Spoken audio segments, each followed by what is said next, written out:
बैठक में सर्वसम्मति निर्णय लिया गया कि करणी सेना परिवार एवं समाज मिलकर हरदा में शांतिपूर्ण और लोकतांत्रिक तरीके से न्याय की मांग करेगा। 12 जुलाई 2025 को हरदा में 1 वर्ष पूर्व हुई हीरे की खरीद फरोख्त से जुड़ी धोखाधड़ी मामले में न्याय की मांग को लेकर करणी सेवा के कार्यकर्ता शांतिपूर्वक प्रदर्शन से चर्चा के लिए पहुंचे थे। कार्यकर्ताओं पर पुलिस द्वारा बलपूर्वक मारपीट की गई थी। 1 वर्ष पूर्व के बाद भी अभी तक नहीं हुई आरोपियों की नहीं चालान पेश किया गया। 21 दिसंबर के दिन लाखों की संख्या में करणी सेना के कार्यकर्ता और पदाधिकारी हरदा पहुंचकर पुलिस ने जिस तरह बलपूर्वक राजपूत छात्रावास में प्रवेश कर निर्दोष युवाओं पर बल का उपयोग किया था, इसका विरोध करेंगे।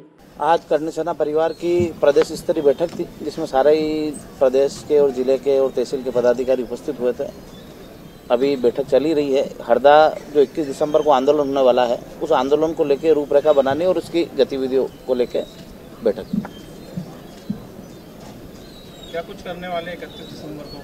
21 दिसंबर जो है हरदा में एक बहुत विशाल कार्यक्रम होने वाला है अन्याय के विरुद्ध। जो हरदा में 12 और 13 तारीख में जो लाठीचार्ज हुआ था, उस लाठीचार्ज के विरोध में जो पुलिस ने बर्बरता बताई थी, जो लोकतंत्र का उन्हें हनन करा था, उस लोकतंत्र को बचाने के लिए और सभी लोगों को जब सरकार बोलती कि समानता का अधिकार है, तो हमें भी समानता का अधिकार मिलना चाहिए।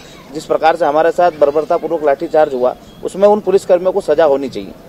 तो उन सभी मांगों को लेकर बाकी हमारी जो 8 जनवरी में जो हमारी 21 सूत्री मांगे थी, जो सरकार ने हमें लिख के दिया था और पलट गई थी, उन मांगों को भी हमने सम्मिलित कराया और वो 21 दिसंबर के दिन सारी मांगों को लेके 21 मांगों को लेके हम प्रदर्शन करें। अगर पूरी मांगे नहीं होती तो क्या कुछ? हमने पिछली बार कहा था कि यदि मांगे पूरी नहीं हुई तो हम सरकार का विरोध करेंगे। पिछली बार भी करा था। इस बार हमारे पास पर्याप्त समय है। हम यदि हमारी मांगे पूरी नहीं की गई तो हम इस बार राजनीतिक रूप से सरकार का विरोध करेंगे और अपने कैंडिडेट उतारेंगे। हम तो जनता को ये बताना चाहते हैं बार बार कि सरकार किस प्रकार से अधर्म कर रही है और हमारी लड़ाई अधर्म और अन्याय के खिलाफ है। ये हम जनता को बताने के लिए आंदोलन कर रहे हैं कि पिछली बार भी हमने आंदोलन करा था, भूख हड़तालें करी, सरकार हमारे पास आई, उनने हमारी बातों को माना, लिखित में दिया और उसके बाद बदल गए और हमारी मांगों को पूरा नहीं करा।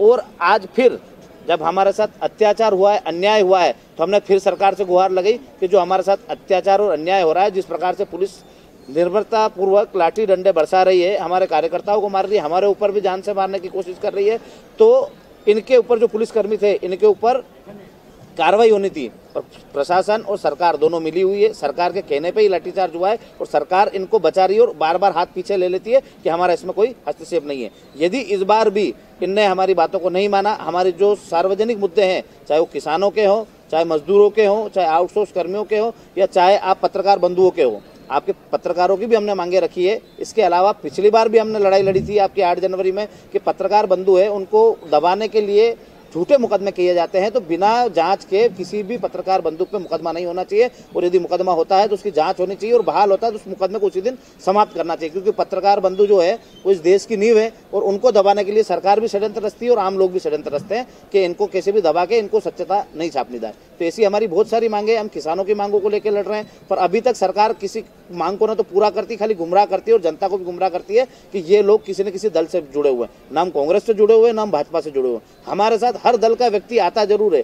कई बार आपके मीडिया बंधु ये गलती से बताते हैं या कोई प्रोजेक्ट होके बताते हैं कि ये कांग्रेस का आंदोलन है, ये भाजपा का आंदोलन है। हमारा आंदोलन कभी भाजपा कांग्रेस का नहीं रहता है। हाँ, हो सकता है उसमें कोई भाजपा का व्यक्ति भी हमारे साथ हो, कोई कांग्रेस का व्यक्ति भी हमारे साथ हो, पर वो हमारी लड़ाई को देख के हमारे साथ आता है, न कि किसी दल को देख के। हम दोनों दल के साथ नहीं है। आप भी इसको प्राथमिकता से छापे कि हमारी लड़ाई किसी दल से नहीं है, न किसी दल के लिए है। यदि हमारी बातों को नहीं माना गया, नहीं समझा गया, तो इस बार जनता का दल उतरेगा, किसानों का दल उतरेगा, जो किसानों और जनता की बात करेगा और उनको जिता के भी लाएंगे और उस प्रदेश में बदलाव करेंगे।